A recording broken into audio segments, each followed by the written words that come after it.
Happy Friday folks, today I'm going to be showing you how to make some awesome looking gravestones.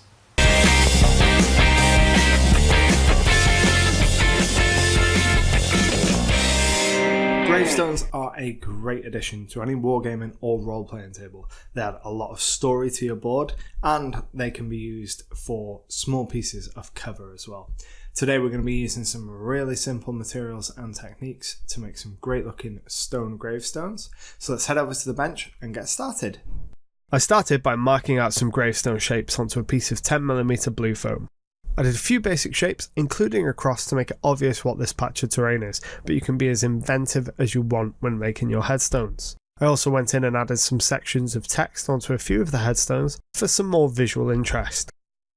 I cut out the headstones using my X-Acto knife, taking my time to make sure I didn't damage any of those small and fragile pieces. With the smaller stones cut out, I decided I wanted something a little bigger that would draw the eye to the piece a little bit more, so I started working on a more impressive gravestone. I cut out a large cross shape from 10mm blue foam, as well as two squares, one of which was an inch square and the other of which was 3/4 of an inch square.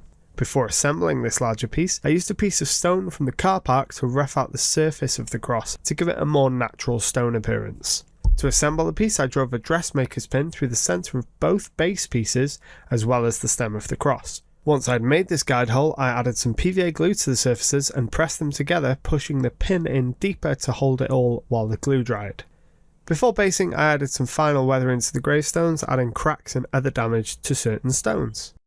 To base the piece, I'm using foam board. I would usually use something a little more rigid for my base, but foam board allows me to push the pins in from the underside to support the gravestones as they dry, and the overall footprint of the piece is quite small, so there shouldn't be any significant warping issues. With the stones glued down, I sealed the foam with a mix of matte Mod Podge and black acrylic paint. I did this before basing because I wanted to ensure good coverage, but I didn't want to waste any of my Mod Podge on the base. To add texture to the base, I applied PVA glue all over the surface with a brush and then sprinkled on a mix of sand and small stones all over. I let this dry completely and then sprayed it with a 1-to-1 mix of PVA and water over the entire piece to seal in that sand. After letting that dry, I moved on to the rest of the painting, priming the base with a regular black acrylic. Once that was dry, I used a dark brown on the base and dry brushed several shades of grey onto the stones, starting with a dark grey and working my way up to white. I never wash my brush between colours when doing this so that I create some natural blending.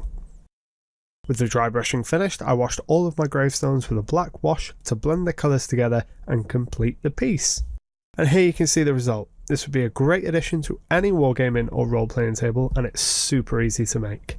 And there you have it, a set of awesome looking gravestones to add some extra detail to your table. If you enjoyed this video, please give it a like below because it really helps us out. And if you've got any suggestions on tutorials you'd like to see in the future, drop them in the comments below.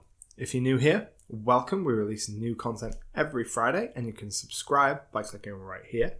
Or if you want to keep watching, you can see last week's video right here. And until next time, happy gaming.